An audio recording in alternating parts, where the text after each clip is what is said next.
Shalom saudara-saudara yang dikasihi Tuhan. Bersyukur hari ini kita boleh jumpa kembali dalam ibadah minggu. Saya yakin semua dalam pemeliharaan Tuhan. Saya yakin semuanya sehat-sehat saja. Sekalipun kita pasti masing-masing punya pergumulan, tetapi kasih karunia Tuhan cukup buat kita. Baik, saudara yang dikasihi Tuhan, siapkan hatimu untuk terima lawatan Tuhan pada pagi menjelang siang hari ini. Ibu Elka akan berdoa untuk ibadah kita. Haleluya. Bapa di surga, kami mengucap syukur pada siang hari ini Tuhan. Kami boleh datang, kami mau bersekutu denganmu. Mari Roh Kudus, Engkau yang memimpin persekutuan kami dari awal hingga akhirnya. Biar Roh Kudus yang memimpin dan beracara. Biar Tuhan Engkau melawat. Biar Tuhan kami boleh bersuka cita di dalam Engkau.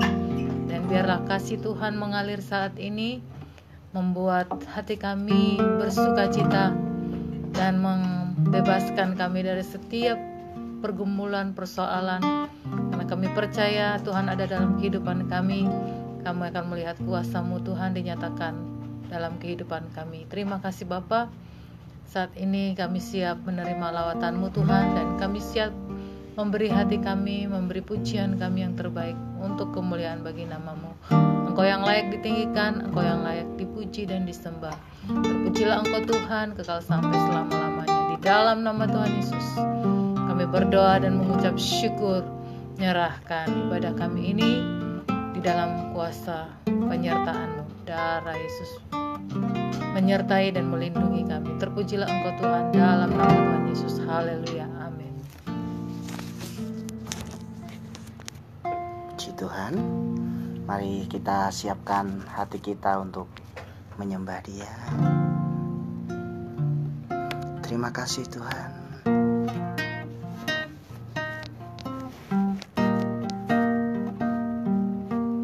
Haleluya.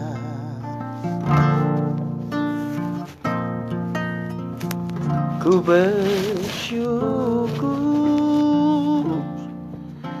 atas kasih setia-Mu, atas kebaikan-Mu, ya Tuhan.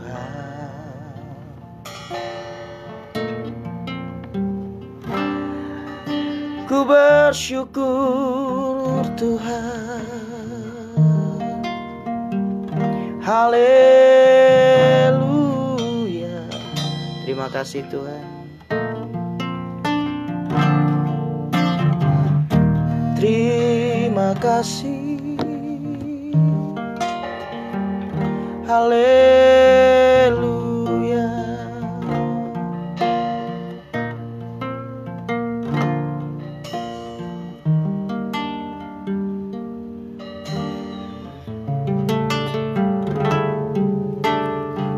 Roh-Mu yang kudus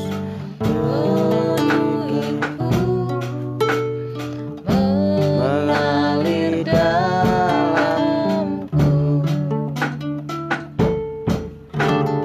Jiwaku tenang bersama-Mu dalam naungan-Mu.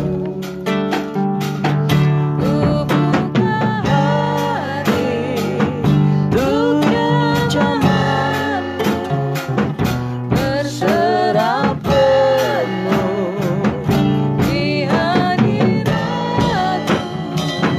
Kau ambil alih hidupku di altar-Mu, menyembah-Mu.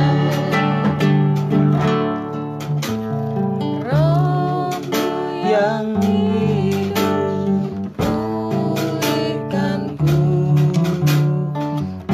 Engkaulah Tuhanku. Terima kasih Tuhan. Ku hidup oleh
hati untuk jamahanmu.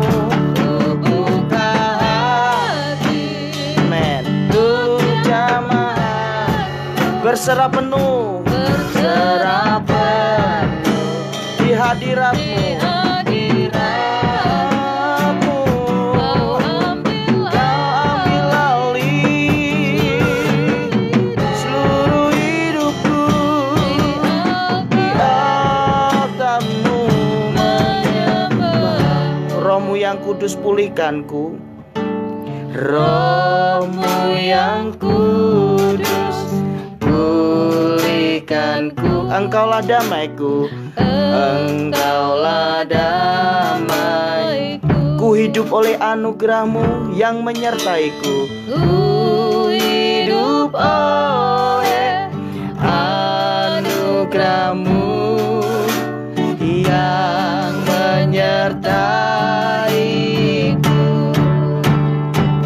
Ku buka hati untuk jamahan-Mu, berserah penuh di hadirat-Mu.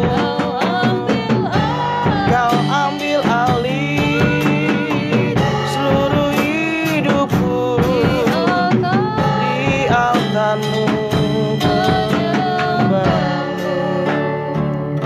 Ku buka hati untuk jamahan-Mu, berserah penuh di hadirat-Mu.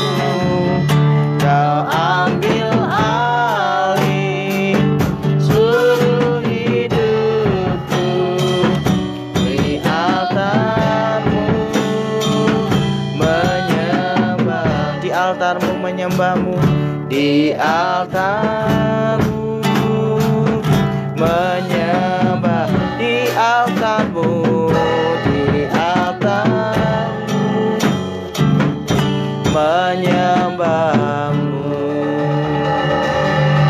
Terima kasih Tuhan. Bersama malaikat di surga, bersama malaikat di surga. Amin. Nyanyikan kidung pujian, bermazmur bagimu, muliakan nama-Mu.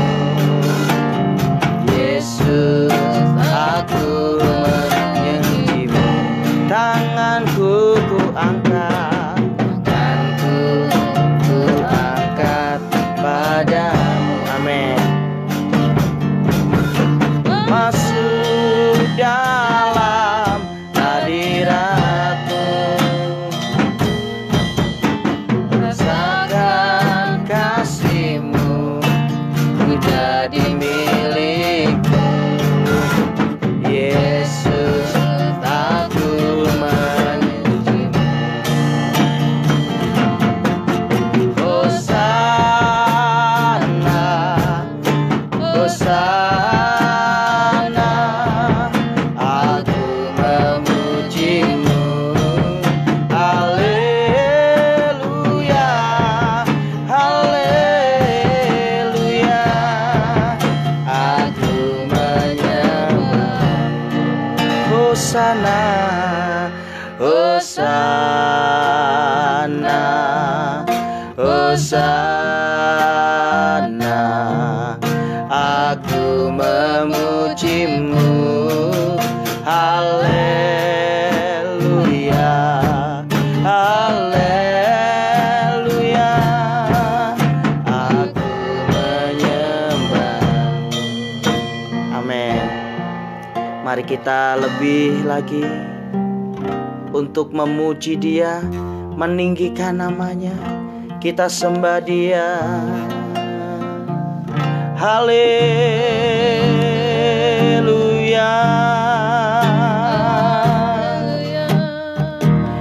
terima kasih Tuhan.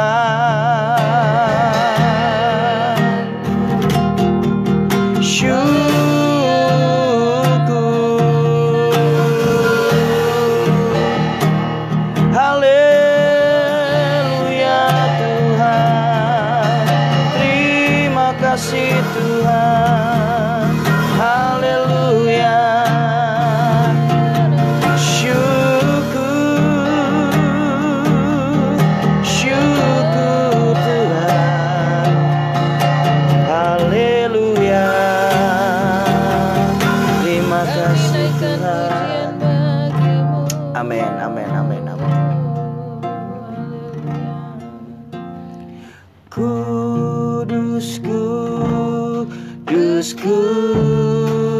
kuduslah Tuhan,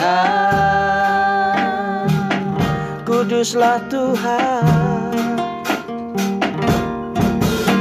Kudus, kudus, kuduslah Tuhan. Amin. Semua yang di surga sujud menyembahmu. Kudus, kudus, kuduslah Tuhan. Kudus, kuduslah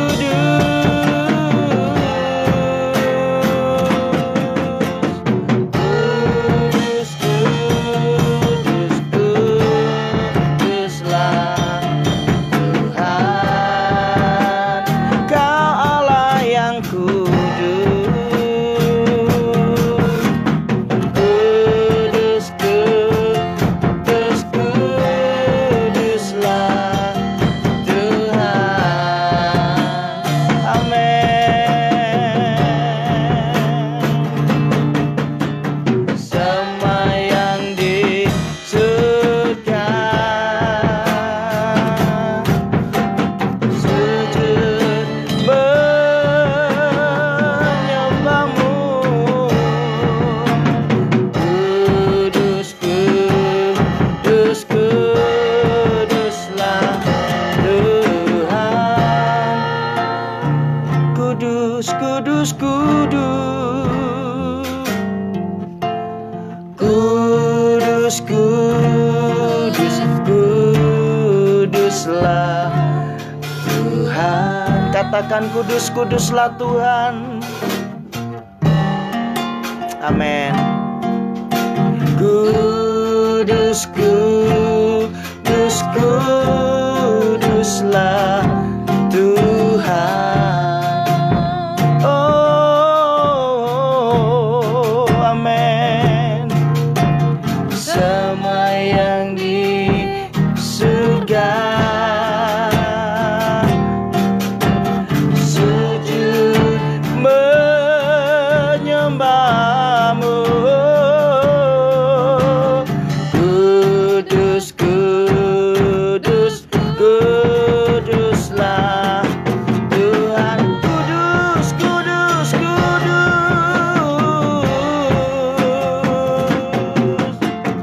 Kudus, kudus, kuduslah Tuhan. Kau Allah yang kudus. Kudus, kudus, kuduslah Tuhan.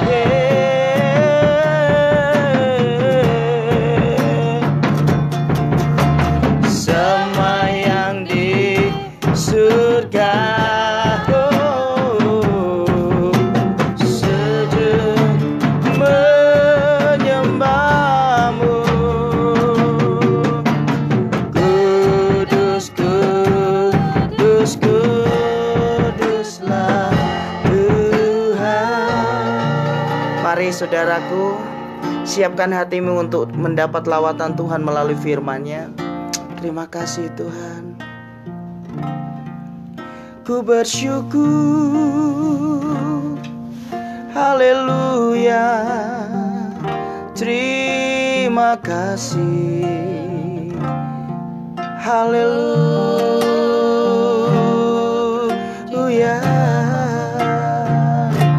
Oh,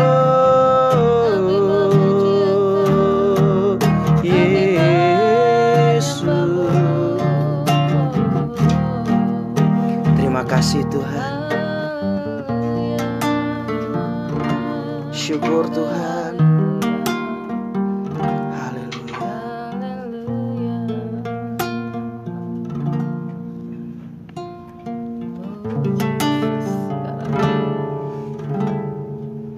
Kita percaya bahwa Tuhan tidak pernah membiarkan saudara dan saya sendiri. Dia adalah Tuhan yang senantiasa peduli dalam hidup kita. Bahkan apapun yang terjadi saat ini, Tuhan selalu menyertai kita. Bila kau izinkan sesuatu terjadi, ku percaya semua untuk kebaikanku. Bila nanti telah tiba waktumu, ku percaya kuasa-Mu memulihkan hidupku. Bila Kau izinkan sesuatu terjadi, amin. Ku percaya semua untuk kebaikan, amin. Bila nanti telah tiba waktu, ku percaya kuasa-Mu memulihkan hidupku. Waktu Tuhan, waktu Tuhan pasti yang terbaik. Walau kadang tak mudah dimengerti, lewati cobaan, ku tetap percaya waktu Tuhan pasti yang terbaik. Setiap syair dari pujian ini menjadi doa kita di hadapan Tuhan. Yakin bahwa semua yang terjadi dalam hidup kita ada dalam kendali Tuhan. Bila Kau izinkan sesuatu terjadi, ku percaya semua untuk kebaikanku, amin. Bila nanti telah tiba waktumu, ku percaya kuasa-Mu memulihkan hidupku. Waktu Tuhan, Tuhan pasti yang terbaik. Walau kadang tak mudah dimengerti, lewati cobaan, ku tetap percaya waktu Tuhan pasti yang terbaik. Mari kita berdoa untuk firman Tuhan. Haleluya. Terima kasih Tuhan. Kami percaya bahwa semua yang terjadi, tidak ada satupun yang luput dari pandangan-Mu ya Tuhan. Dengan demikian kami meyakini bahwa hidup kami ada dalam kendali Tuhan. Hidup kami ada dalam kontrol Tuhan. Ini hasil penelusuran yang cocok. Kami percaya bahwa Tuhan tidak pernah meninggalkan kami sendiri. Dan saat ini kami rindu agar ketika firman-Mu itu ditabur, firman-Mu itu boleh bertumbuh dalam hidup kami. Mari Roh Kudus, Engkau memberikan kepada kami hati yang siap untuk diterangi oleh kebenaran firman-Mu. Dalam nama Tuhan Yesus. Amin. Ya, puji Tuhan. Saudara yang dikasih Tuhan, seperti minggu-minggu yang lalu saya sudah sampaikan bahwa kita akan belajar firman Tuhan secara menyeluruh, dengan dalam artian bahwa kalau minggu yang lalu kita belajar firman Tuhan dari Perjanjian Lama, maka hari ini kita akan belajar firman Tuhan dari Perjanjian Baru. Nah, saudara yang dikasih Tuhan, kalau Minggu yang lalu saya sudah berbicara tentang kepercayaan Abraham diuji, berbicara tentang iman. Maka hari ini saya akan memberikan tema firman Tuhan, yaitu penyesalan yang terlambat. Ya, jadi tema kita pada pagi hari ini adalah penyesalan yang terlambat. Nah, saudara, harus diakui bahwa dalam perjalanan kehidupan ini seringkali kita mengalami apa yang disebut penyesalan. Penyesalan itu terjadi manakala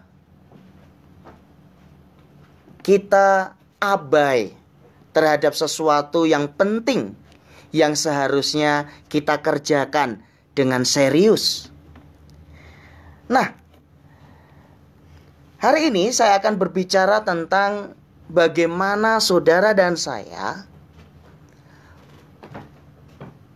belajar firman Tuhan untuk mengingatkan diri kita sendiri, sehingga apa yang sudah tertulis di dalam Alkitab itu menjadi sesuatu yang boleh, sehingga saudara dan saya tidak masuk dalam kategori apa yang sedang kita bahas hari ini, yaitu penyesalan yang terlambat. Baik. Saya ambil firman Tuhan di dalam Injil Lukas. Injil Lukas pasalnya yang ke-16. Injil Lukas pasalnya yang ke-16. Saya akan membacakan buat saudara. Lembaga Alkitab Indonesia memberikan judul perikop yang sangat tepat. Orang kaya dan Lazarus yang miskin. Nah, sebelum saya membaca, saya mau memberikan sedikit pendahuluan bahwa apa yang kita pelajari hari ini adalah salah satu dari beberapa pengajaran Tuhan Yesus yang diberikan melalui perumpamaan. Ya, jadi kisah yang hari ini kita sama-sama pelajari adalah sebuah perumpamaan. Dalam beberapa khotbah-khotbah yang lalu saya sudah jelaskan kenapa Tuhan Yesus memberikan perumpamaan supaya pendengarnya lebih mudah untuk memahami. Sehingga perumpamaan ini diberikan Tuhan dalam beberapa versi. Tetapi kali ini kita akan berbicara tentang orang kaya dan Lazarus yang miskin. Dari judulnya saja sudah ada perbandingan di situ. Yang satu orang kaya sekalipun tidak disebutkan siapa namanya.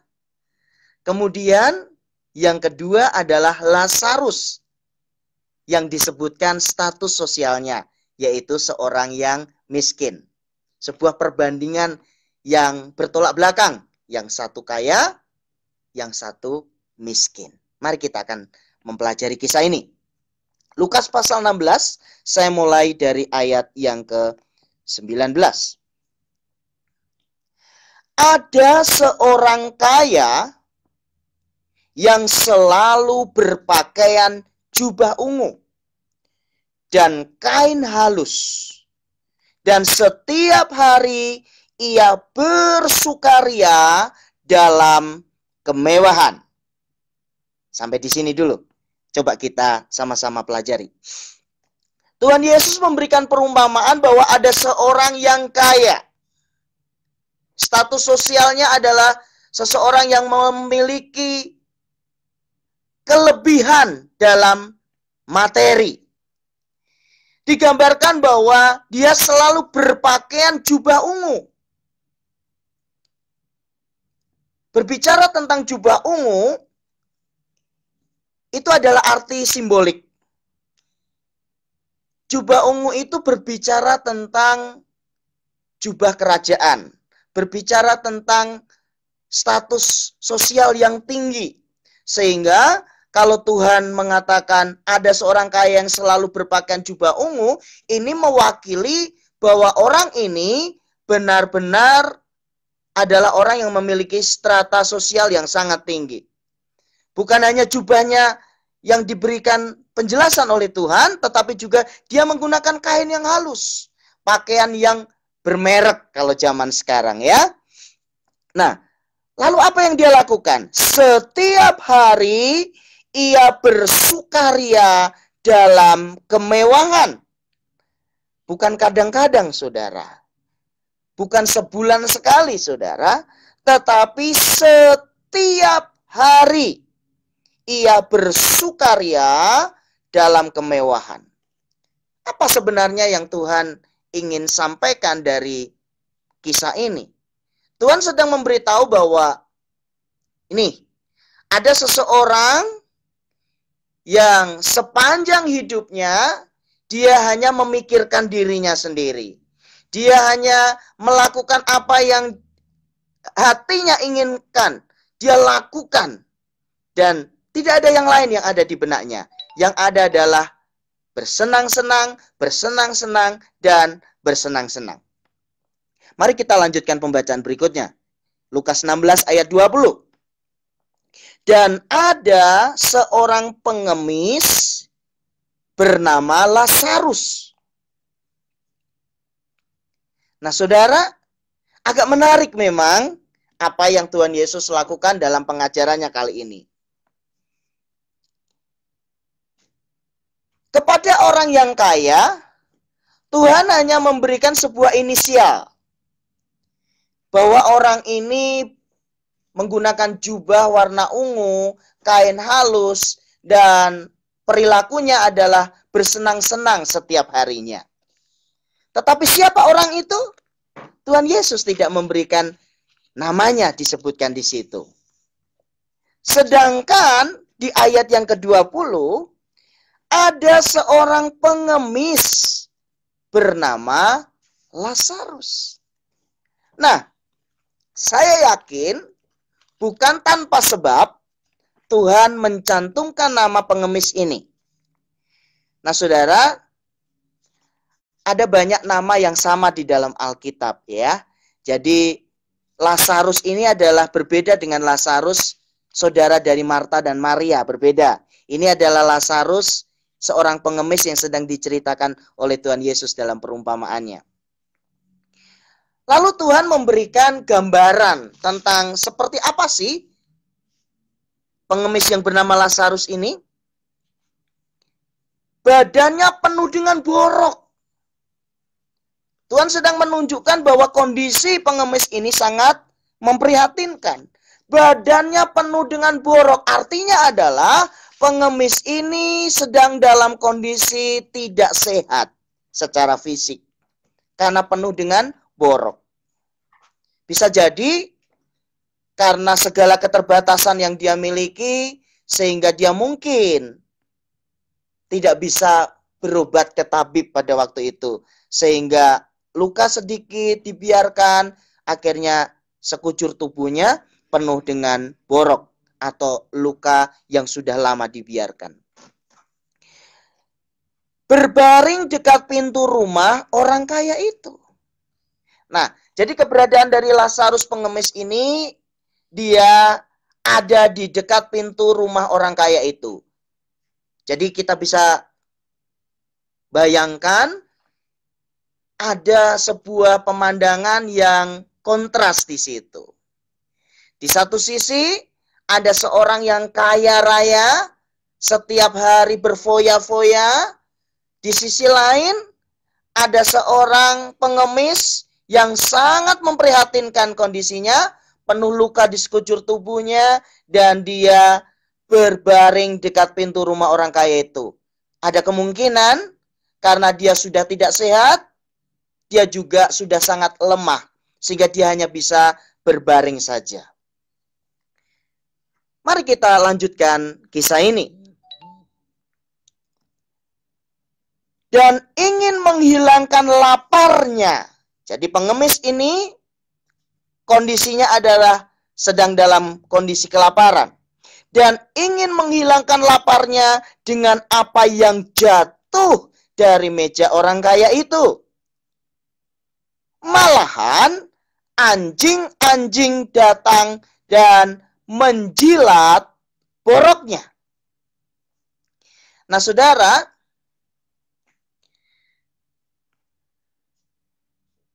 saya pernah dengar seorang pembicara firman menyampaikan firman ini dengan sebuah aktualisasi yang menurut saya kurang pas ya, tanpa menghakimi, tetapi coba kita berpikir secara logik saja ya. Saya pernah dengar seorang pembicara berkata bahwa sementara orang kaya ini makan, kemudian makanannya jatuh dan dipungut oleh pengemis itu. Jadi pengemis itu duduk di bawah meja dari orang kaya ini. Kenapa saya katakan ini kurang pas? Mari saya berpikir secara logik ya. Yang pertama, kalau Alkitab katakan bahwa Lazarus penuh borok, otomatis tubuhnya sangat bau. Ya. Kalau tubuhnya saja sangat bau, otomatis kalau memang orang kaya ini makan lalu di bawahnya adalah pengemis itu sangat tidak mungkin. Pasti terganggu dong, sementara dia makan-makan enak, lalu ada bau yang menyengat yang mendekati dia. Tentu tidak demikian. Jadi, kalau firman Tuhan katakan ingin menghilangkan laparnya dengan apa yang jatuh dari meja orang kaya itu, sebenarnya Tuhan Yesus sedang katakan seperti ini, bahwa apa yang dimakan oleh si pengemis yang bernama Lazarus itu adalah makanan-makanan sisa. Makanan-makanan yang sudah jatuh dari meja itu berarti makanan yang sudah dibuang. Makanan yang sudah kategori sampah buat orang kaya ini. Nah, ini sesuatu yang sangat, bagi saya pribadi, sangat tidak manusiawi. Di satu sisi ada seseorang yang melimpah makanannya, dia bersenang-senang dalam kemewahannya, berpesta pora setiap hari, sedangkan sangat dekat dari tempat dia bersenang-senang, ada seorang pengemis yang berbaring di dekat pintu rumahnya. Tetapi dia hanya mendapat makanan dari makanan yang jatuh dari meja. Artinya adalah makanan sampah. Makanan yang sudah dibuang.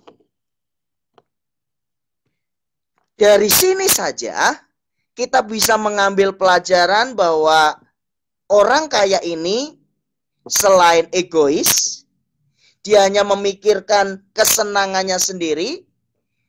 Orang kaya ini juga termasuk kategori antisosial. Artinya adalah dia sama sekali tidak pernah memikirkan kondisi orang-orang yang ada di sekitarnya. Dia adalah orang yang pelit. Dia adalah orang yang tidak mau tahu apa yang dialami oleh orang lain. Lalu firman Tuhan katakan, malahan anjing-anjing datang dan menjilat boroknya. Wah, saudara, ini adalah pemandangan yang sangat mengerikan ya. Seseorang yang sudah berbaring, lemah, tidak berdaya, kelaparan, hanya memungut makanan-makanan sampah dari si orang kaya ini. Karena dia sudah sangat lemah, ketika anjing-anjing itu datang menjilat boroknya, dia tidak mampu lagi untuk mengusir anjing-anjing itu. Karena kondisi tubuhnya yang sudah sangat lemah. Nah saudara, kalau minggu yang lalu, saya berbicara tentang kalau kita belajar firman Tuhan, coba ikuti suasana batin pada waktu peristiwa itu terjadi. Sehingga saudara mengerti firman Tuhan itu dengan utuh. libatkan semua yang ada dalam diri saudara. Libatkan emosi saudara, libatkan akal budi saudara, libatkan perasaan saudara, sehingga kita bisa menangkap kebenaran firman Tuhan itu secara utuh. Sesuatu yang sangat-sangat memprihatinkan terjadi pada waktu itu. Bayangkan, bukan hanya dia labelnya adalah seorang pengemis. Bukan hanya dia seorang yang miskin, tetapi dia juga seorang yang sakit-sakitan. Dia seorang yang sangat lemah. Dia seorang yang mungkin orang yang lewat berpikir bahwa ini manusia tidak ada artinya. Tetapi apakah demikian? Mari kita akan melihat apa yang terjadi selanjutnya. Nah, saudara,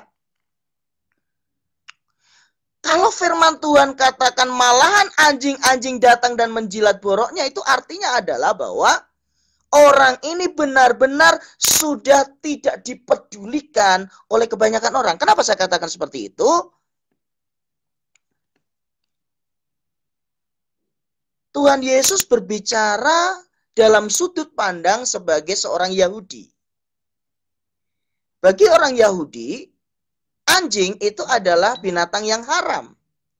Sehingga kalau ada anjing datang menjilat borok lalu dibiarkan, ada kemungkinan yang pertama,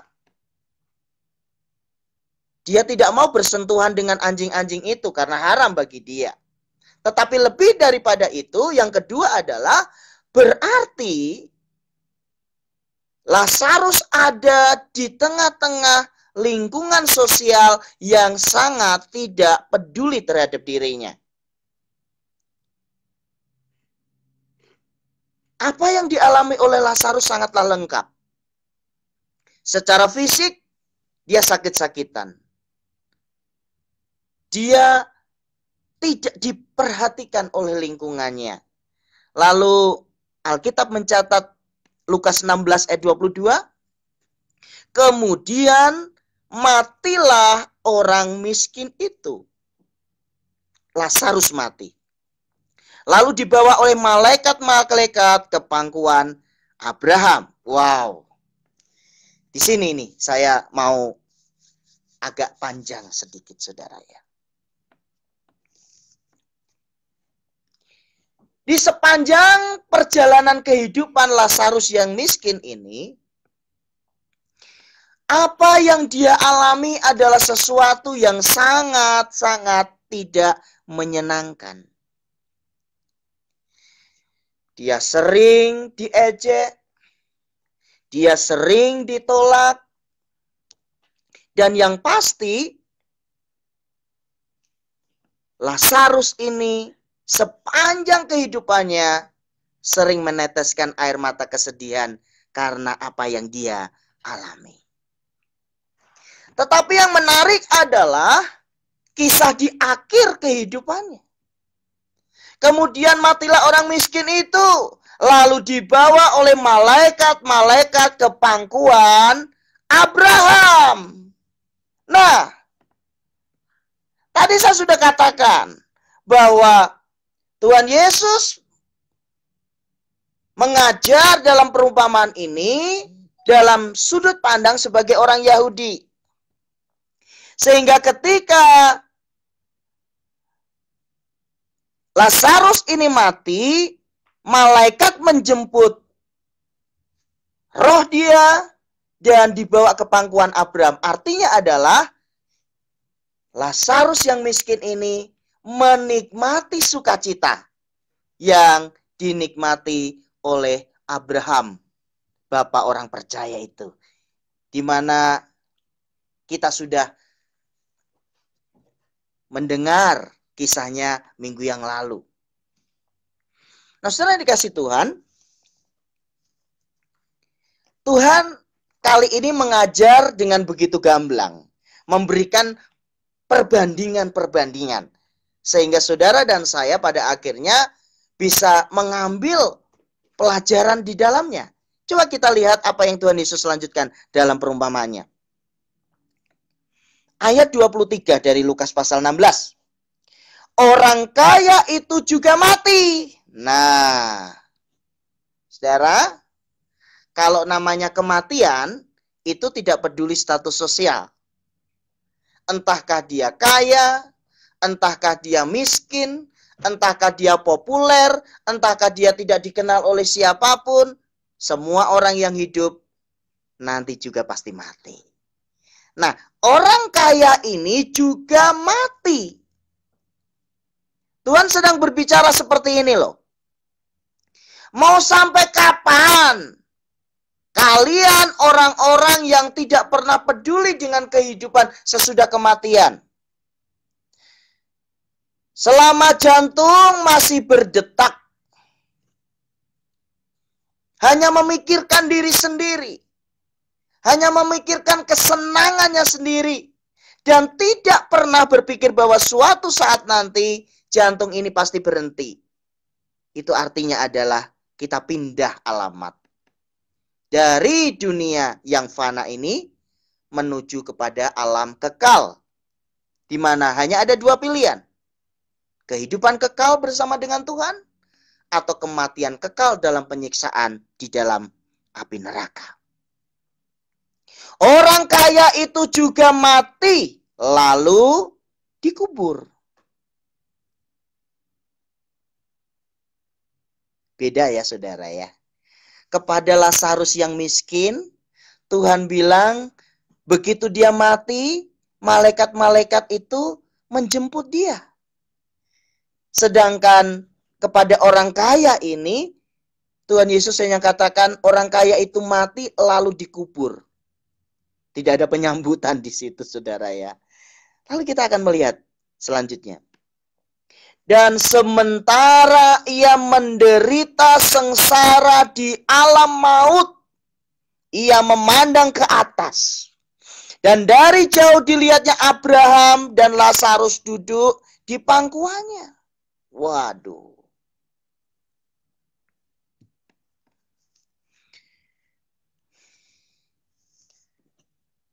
Beberapa kali saya melayani ibadah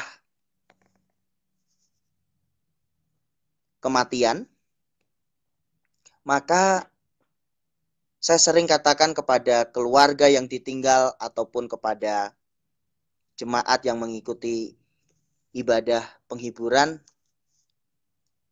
saya selalu katakan bahwa apa yang kita lihat di tengah-tengah ini, orang yang kita kasih yang sudah meninggal ini, suatu saat nanti saya dan saudara juga pasti akan mengalami hal yang serupa.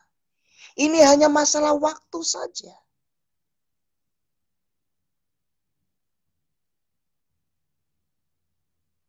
Nah saudara, apalagi sekarang ini di tengah wabah virus corona, kita tidak pernah bisa berpikir dan memprediksi segala sesuatu. Yang namanya kematian itu mendatangi siapa saja. Entah kaya, entah miskin, entah terkenal, entah tidak dikenal sama sekali. Pasti semuanya akan mengalami hal yang sama. Kita semua sedang berjuang melawan musuh yang tidak kelihatan, yang bernama virus COVID itu. Kalau makhluknya atau bendanya kelihatan, misalnya dia mau mendekati kita, kita bisa menghindar. Kalau kita bisa melihat. Tapi ini bendanya tidak kelihatan, tetapi mematikan. Makanya sekarang ini, setiap orang harus berkata kepada dirinya sendiri, segala kemungkinan pasti bisa terjadi. Hanya masalahnya adalah siap atau tidak. Saya berani katakan bahwa orang kaya ini tidak siap ketika kematian datang kepada dia. Tuhan menggambarkan keadaan di alam sesudah kematian. Sementara ia menderita sengsara di alam maut, dalam bahasa di dalam Alkitab disebut sebagai Hades.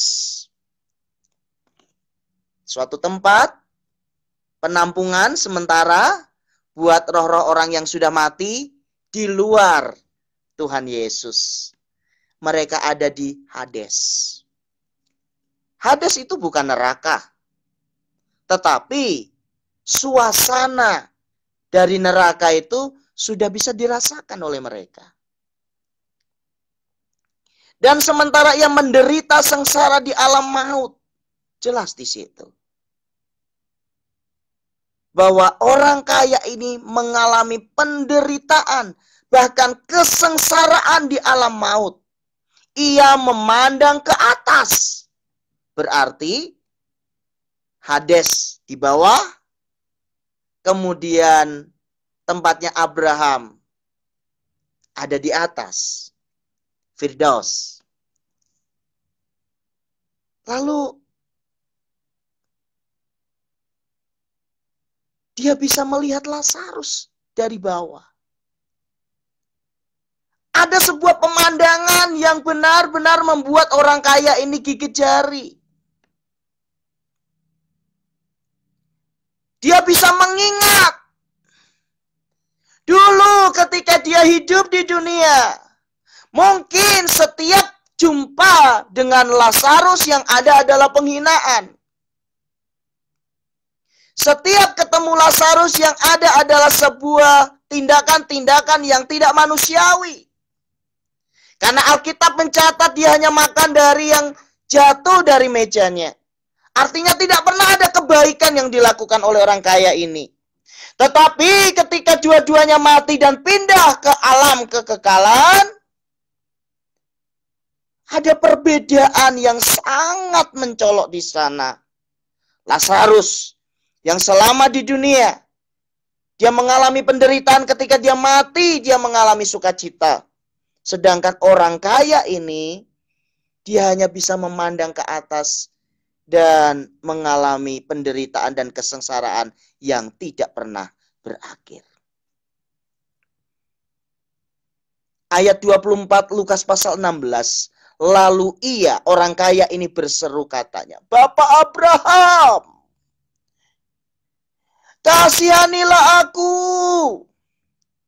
Suruhlah Lazarus supaya ia mencelupkan ujung jarinya ke dalam air dan menyejukkan lidahku, sebab aku sangat kesakitan dalam nyala api ini. Wow.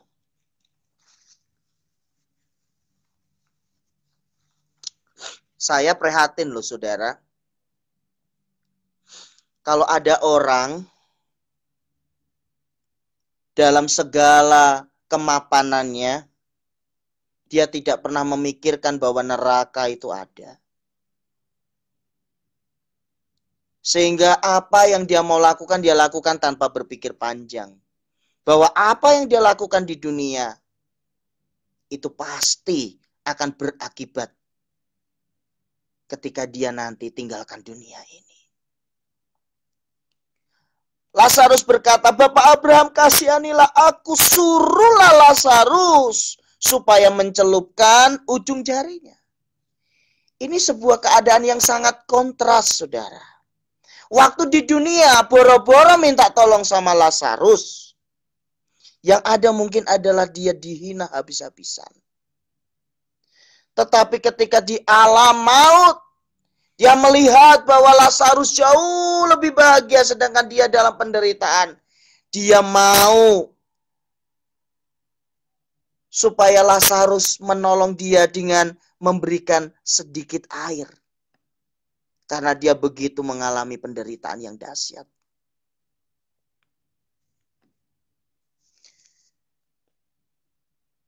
Saudara, kenapa tadi di awal firman Tuhan saya katakan bahwa tema firman Tuhan hari ini adalah penyesalan yang terlambat. Tolong dengar baik-baik apa yang ingin saya sampaikan. Selama engkau masih bernafas, Tuhan memberikan kesempatan demi kesempatan untuk kita memperbaiki hidup ini. Karena akan ada waktunya.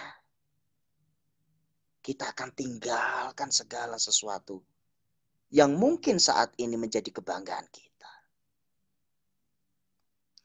Saya mau mengajak saudara masuk dalam sebuah dimensi di mana saya rindu ketika saudara mengikuti firman Tuhan ini, saudara coba ayo, boleh dengan cara memejamkan mata untuk mengikuti apa yang sedang saya ceritakan, atau mungkin saudara dengan sikap saudara. Yang penting saat ini saya sedang mengajak saudara dengan sikap hati yang benar. Kekasih Tuhan,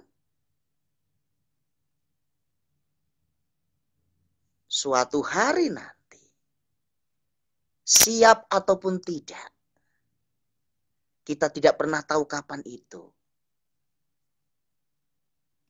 saya dan saudara pasti akan meninggal. Dengan cara apa? Tidak ada yang tahu.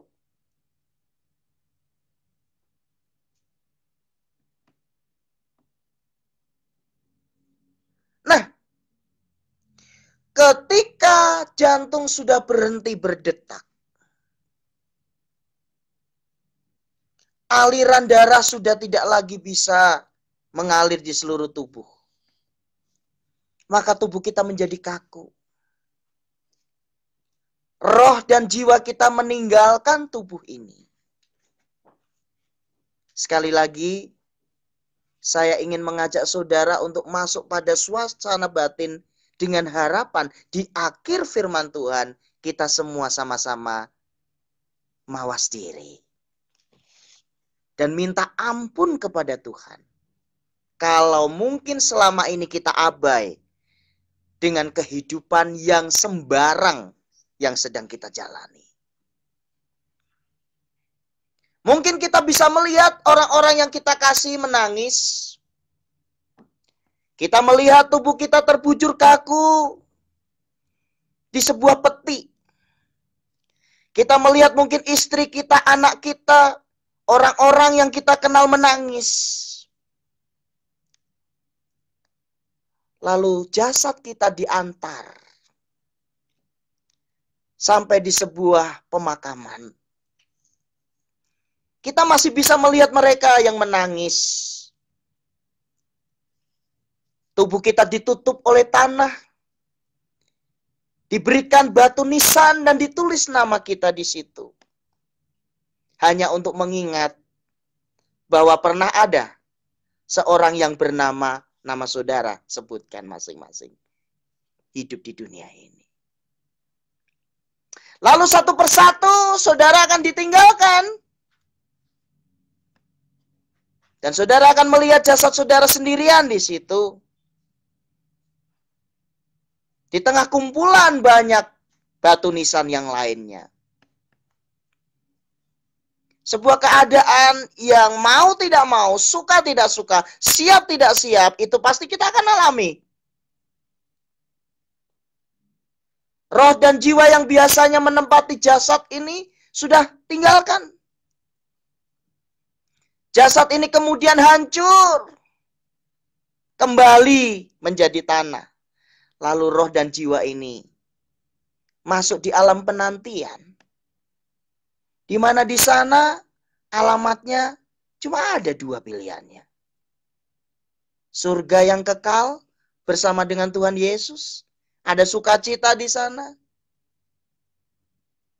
Alkitab katakan tidak ada ratap dan kertak gigi, artinya adalah kalau ada rasa sukacita, kesenangan yang sejati ya ketika kita di surga nanti.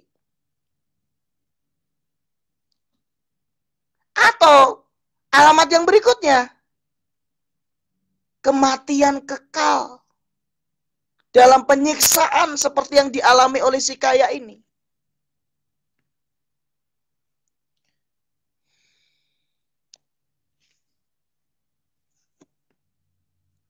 Saudara, kalau melihat kisah ini, saya mau kita memiliki sudut pandang yang benar ya. Ini bukan tentang orang kaya dalam artian kalau saudara diberkati dengan kekayaan, belum tentu seperti ini nasibnya. Ini adalah contoh orang kaya yang abai dalam hidupnya. Kalau saudara memang diberkati dengan kekayaan dan saudara melayani Tuhan dengan kekayaan yang saudara miliki, puji Tuhan, haleluya. Karena Alkitab juga mencatat ada beberapa orang kaya yang dipakai Tuhan. Abraham misalnya, dia orang kaya. Salomo, dia orang kaya. Nah, saudara yang dikasih Tuhan, ini tidak bicara tentang kaya dan miskin, tetapi ini berbicara tentang sikap hati. Sikap hidup selama ada di dunia ini. Nah, saudara, pernahkah saudara berpikir bahwa entah kapan itu, melalui cara apa, tetapi yang pasti saat itu akan datang. Entah melalui cara yang normal, artinya melalui sakit dulu, lalu kemudian dipanggil Tuhan, entahkah melalui sebuah musibah, kecelakaan dan lain sebagainya, gempa bumi dan lain sebagainya. Kita tidak pernah tahu jalan menuju kematian. Tetapi bukan itu poinnya. Tetapi poinnya adalah saudara dan saya harus siap kapanpun jika itu terjadi.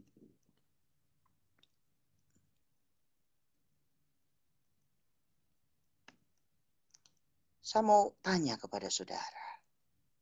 Pernah nggak sebelum saudara tidur beberapa menit saja renungkan dirimu? Kematian tidak berbicara tentang angka dari sebuah umur. Karena baik muda, tua, bahkan bayi baru lahir juga bisa mati. Ini berbicara tentang bagaimana sikap hati saudara dengan kehidupan yang sedang kita jalani.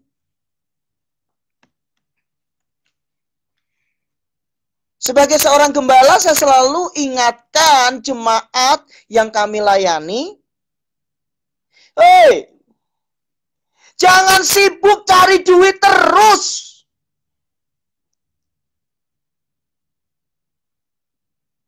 Semua itu ada batasnya.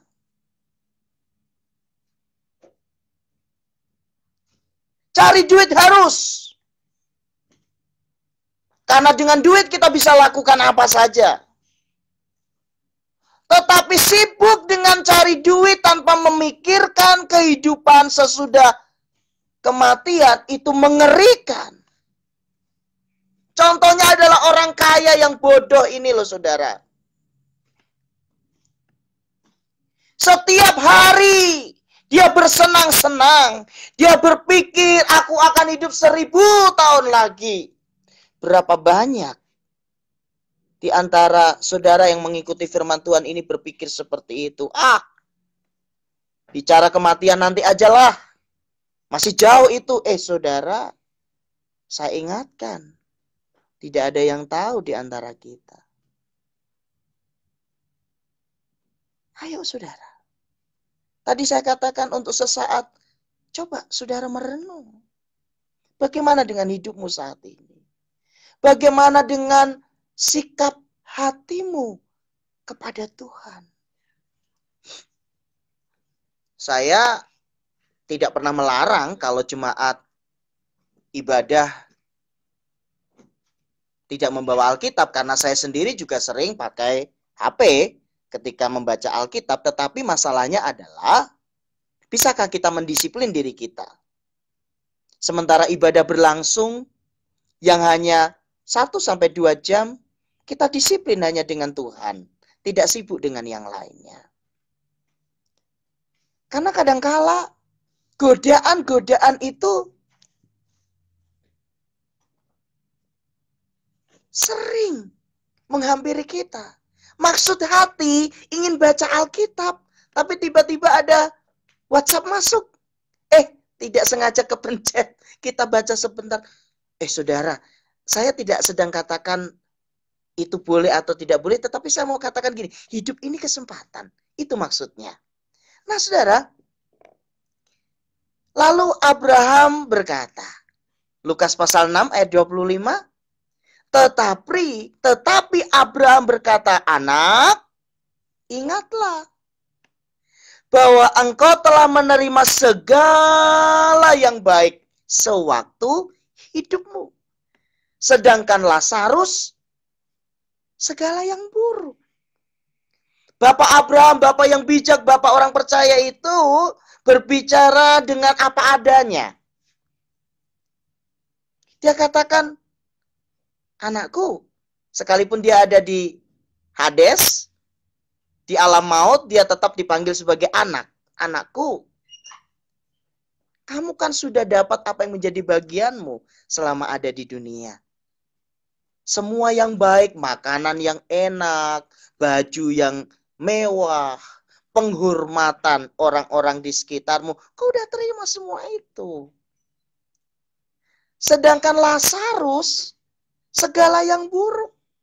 Di awal firman Tuhan tadi saya sudah jelaskan bahwa hidupnya penuh dengan penderitaan. Tubuhnya penuh dengan borok, mungkin orang juga sering menjauhin dia. Lalu Bapak Abraham mengatakan, sekarang ia mendapat hiburan dan engkau sangat menderita. Apa sih poinnya, saudara? Sekali lagi, ini bukan tentang kaya atau miskin. Tetapi ini tentang sikap hidup kita selagi ada di dunia. Tuhan itu tidak pernah mendiskreditkan anak-anaknya, loh, tidak. Kalau saudara memang diberkati dengan kekayaan, puji Tuhan. Pakai itu untuk memuliakan nama Tuhan. Karena di dalam Alkitab juga banyak orang kaya yang dipakai Tuhan. Tetapi ini tentang sikap hidup kita selagi masih ada kesempatan di dunia ini. Sudahkah kita gunakan dengan baik? Selain daripada itu, di antara kami dan engkau terbentang jurang yang tak terseberangi. Supaya mereka yang mau pergi dari sini kepadamu, ataupun mereka yang mau datang dari situ kepada kami, tidak dapat menyeberang. Nah ini loh saudara, Tuhan sedang menggambarkan keadaan kehidupan sesudah kematian. Jadi sekali lagi, bersyukur loh kita punya Alkitab ya saudara ya. Karena kematian bagi orang percaya itu bukan misteri. Dalam artian kita tahu, karena Tuhan sudah memberikan bocoran bahwa kehidupan sesudah kematian itu cuma ada dua pilihannya. Kehidupan kekal bersama dengan Tuhan, penuh dengan sukacita di sana, atau kematian kekal di dalam siksaan api neraka. Nah, di situ dikatakan ada jarak yang begitu panjang. Jurang yang terbentang, yang tak terseberangi. Artinya begini saudara. Kenapa di awal firman Tuhan saya berikan tema penyesalan yang terlambat. Itu artinya ketika saudara saat ini sedang mendengarkan firman Tuhan, itu berarti adalah saudara dan saya orang-orang yang beruntung. Karena kita diingatkan kembali bahwa sewaktu-waktu kita akan tinggalkan dunia ini. Dengan cara apa kita tidak tahu. Kapan kita tidak tahu. Yang kita tahu itu pasti terjadi.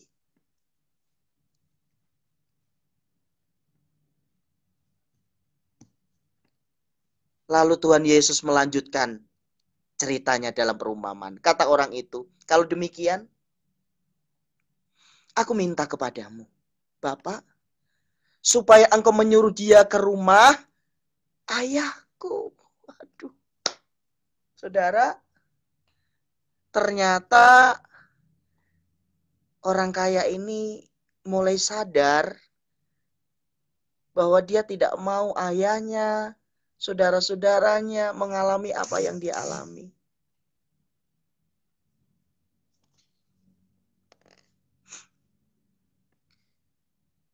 Sebab masih ada 5 orang saudaraku, supaya ia memperingati mereka dengan sungguh-sungguh, agar mereka jangan masuk kelak ke dalam tempat penderitaan ini.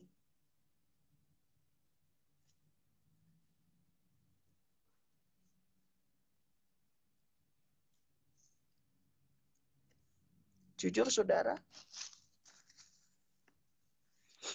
saya membaca kisah ini sudah berulang kali. Saya menyampaikan firman Tuhan tentang kisah ini pun sudah berulang kali. Tetapi ketika orang kaya ini memelas, meminta kepada Bapak Abraham, hati saya pun sampai detik ini masih bergetar. Jangan-jangan kita mengalami hal yang sama. Dalam nama Yesus, itu tidak terjadi pada saudara dan saya. Dia berkata, kalau demikian aku minta kepadamu Bapa, supaya engkau menyuruh Lazarus ke rumah ayahku. Sebab masih ada 5 orang saudaraku, supaya ia memperingati mereka dengan sungguh-sungguh, agar mereka jangan masuk kelak ke dalam tempat penderitaan. Saudara, saya sedang bicara sesuatu yang sangat serius hari ini.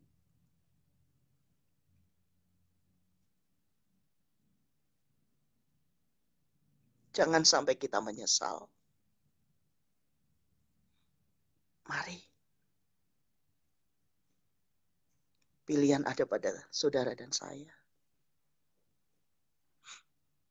Dia sadar bahwa tidak ada lagi yang bisa diperbaiki ketika dia sudah mati. Tidak ada. Lalu dia ingat saudara-saudaranya, dia ingat ayahnya. Dia tidak ingin apa yang dia alami juga dialami oleh mereka.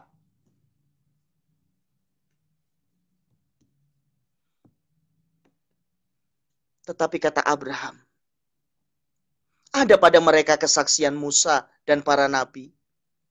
Baiklah mereka mendengarkan kesaksian itu.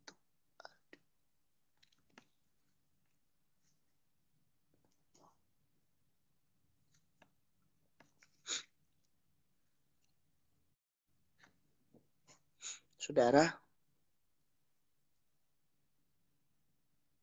kadangkala kita cuek dengan kehidupan kita. Kita mungkin nyaman dengan apa yang kita alami saat ini.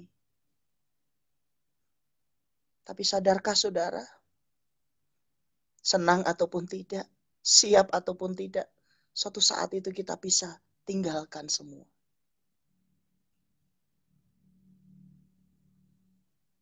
Abraham bilang, ada pada mereka kesaksian Musa, kesaksian para nabi. Artinya begini, mereka dengan hidupnya dan dengan pilihannya sendiri.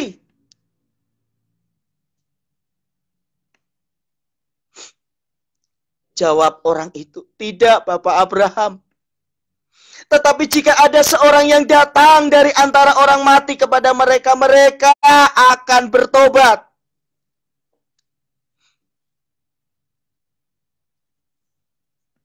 Apa benar demikian, saudara?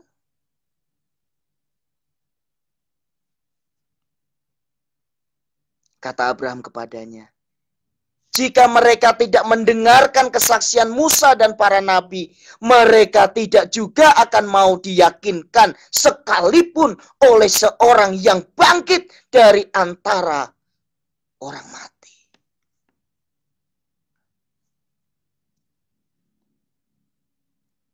Sebenarnya Tuhan Yesus sedang bicara apa sih? Tuhan Yesus sedang bicara tentang kerasnya sebuah hati.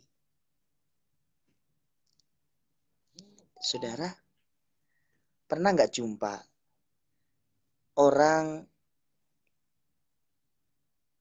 yang setiap kali dia melakukan kesalahan, lalu karena kita peduli, kita tegur dia baik-baik, harusnya dia terima kasih dong. Tapi kadangkala yang terjadi sebaliknya. Dia marah balik. Bahkan dia mungkin berkata, peduli apa? Ini urusanku. Ini hidupku. Saudara, jangan sakit hati. Terus lakukan kebaikan. Jangan pernah berhenti untuk berbuat baik. Karena itu adalah kehendak Tuhan. Itu adalah kesempatan yang saudara bisa berikan untuk orang yang engkau kasihi. Ayo saudara. Saya mengajak saudara semua. Ayo kita introspeksi diri kita.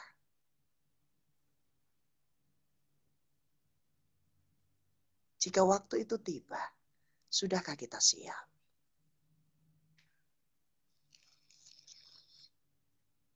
Sebuah penyesalan yang terlambat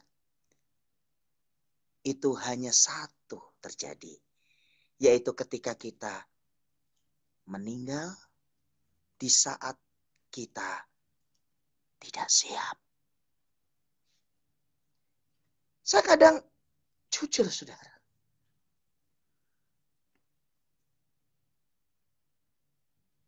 maaf, saya tidak sedang bertentangan dengan mereka yang memiliki pengertian bahwa hidup ini adalah kasih karunia Tuhan, sehingga kita boleh lakukan apapun, lalu kita minta ampun.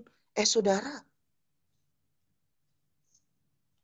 maaf ya saudara ya, saya harus katakan apa adanya kepada saudara. Keselamatan itu tidak murahan loh saudara. Keselamatan itu mahal.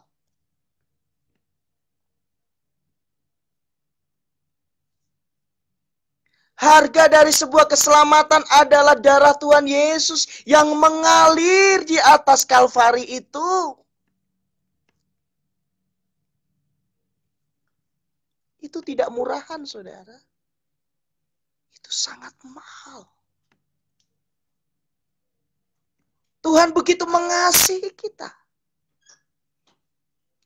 Itulah sebabnya firman Tuhan katakan, jika sampai sekarang Tuhan belum datang, itu karena panjang sabarnya Tuhan.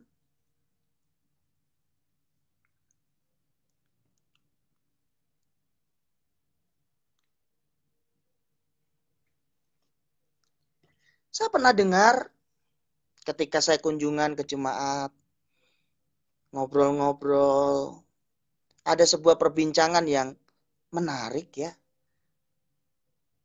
Mereka bilang begini, Pak Pendeta, saya itu kadang heran ya. Kalau saya kenal sama orang-orang yang baik, orang-orang yang sering menolong, orang-orang yang, aduh bener dah, kalau lihat dia tuh rasanya adem gitu. Tapi kok cepat dipanggil Tuhan ya. Tapi kalau saya lihat ada orang-orang yang bikin sebel, bikin ulah, gak bertanggung jawab, kok kayaknya aman-aman saja. Lalu saya jawab kepada mereka, Bapak atau Ibu, itu adalah panjang sabar Tuhan yang menghendaki agar dia tidak binasa. Oke, saudara yang dikasihi Tuhan, saya rindu di akhir firman Tuhan, ayo kita sama-sama koreksi diri kita ya. Tuhan itu sangat mengasihi saudara dan saya. Terbukti saudara dan saya terpilih hari ini untuk menjadi orang-orang yang tidak menyesal. Kenapa? Karena kita sudah mendengar firman Tuhan. Bahwa penyesalan yang terlambat adalah ketika kita dipanggil Tuhan dalam kondisi kita belum bertobat. Mungkin sudah berkata, loh Pak Pendeta, mau bertobat apa sih? Kan saya nggak bikin apa-apa. Saya kan tidak bikin dosa apa-apa. Saya tidak merugikan siapa-siapa. Mari saudara, tingkatkan level iman saudara. Bukan hanya sekedar tidak menyakiti siapa-siapa. Bukan hanya sekedar saya tidak lakukan dosa macam-macam. Tetapi tingkatkan level kehidupan rohani saudara sampai pada satu titik di mana saya rindu. Terus mengejar perkenanan Tuhan dalam hidup saya. Kalau kita mau jujur, ada banyak hal yang bisa kita koreksi kok. Gimana dengan tutur kata kita? Gimana dengan sikap kita kepada istri, kepada suami, kepada anak, kepada mertua, kepada menantu, kepada rekan di kantor? Bagaimana sikap kita ketika kita datang kepada Tuhan? Ada banyak hal yang perlu dievaluasi. Itulah sebabnya di akhir firman Tuhan, saya ingin katakan satu hal buat kita semua. Yuk, kita semua sama-sama yuk. Sama-sama berubah menjadi yang lebih baik. Dan percayalah, Tuhan sumber damai sejahtera memampukan saudara dan saya untuk hidup berkenan bagi Tuhan. Amin. Nah saudara, seperti yang saya sudah sampaikan di minggu-minggu yang lalu, bahwa kalau mungkin tadi saudara lupa ada pergumulan dan belum sempat menyampaikan pergumulan itu di kolom komentar, nanti minggu depan boleh. Ya saudara ya, sementara saya sedang sampaikan firman Tuhan, saudara punya pergumulan, entahkah mungkin ada yang sakit, atau mungkin ada pergumulan yang lain, bisa dicantumkan di kolom komentar. Nanti di akhir ibadah, saya akan mendoakan semua pergumulan yang saudara telah kirimkan. Baik, kita akan akhiri ibadah kita pada siang hari ini. Satu hal yang saudara ingat, bahwa Tuhan itu sangat mengasihi kita. Tuhan rindu agar saudara dan saya berubah menjadi yang lebih baik dari yang sekarang, dan Tuhan yang memampukan kita. Amin. Mari kita siapkan hati kita untuk akhir ibadah kita.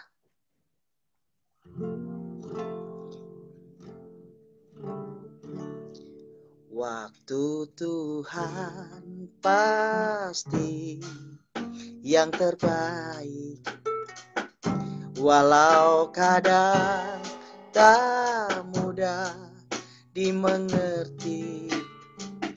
Lewati cobaan, ku tetap percaya waktu Tuhan pasti yang terbaik. Sekali lagi yuk, waktu Tuhan. Waktu Tuhan pasti yang terbaik, walau kadang tak mudah dimengerti. Lewati cobaan, ku tetap percaya waktu Tuhan pasti yang terbaik. Mari kita berdoa.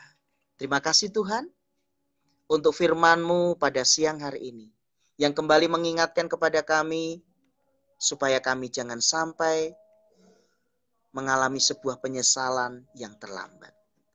Karena kami percaya firman-Mu kami dengar hari ini dengan tujuan agar kami berubah menjadi yang lebih baik. Mencari perkenanan Tuhan lebih lagi, dan bukan oleh kekuatan kami, tetapi oleh pertolongan Tuhan. Hamba-Mu berdoa untuk semua yang menyaksikan dan mengikuti ibadah ini, baik secara live streaming maupun acara tunda. Kami percaya apapun yang saat ini menjadi pergumulan kami, Tuhan campur tangan, Tuhan menolong, Tuhan memampukan, dan Tuhan memberkati. Terima kasih Bapa. Saat ini hamba-Mu berdoa untuk semua yang menjadi pergumulan saudara-saudara kami. Jika ada yang saat ini mengalami sakit penyakit, jika saudara saat ini mengalami sakit, taruh tangan kananmu di tempat yang sakit.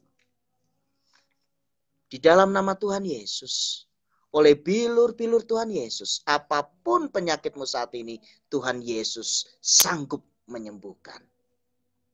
Dalam nama Tuhan Yesus. Buat saudara yang saat ini sedang mengalami beban berat, saudara saat ini mungkin sedang mengalami pergumulan yang luar biasa, taruh tangan kananmu di dada masing-masing.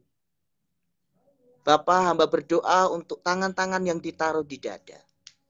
Engkau tahu persis apa yang menjadi pergumulan saudara-saudaraku ini ya Bapa.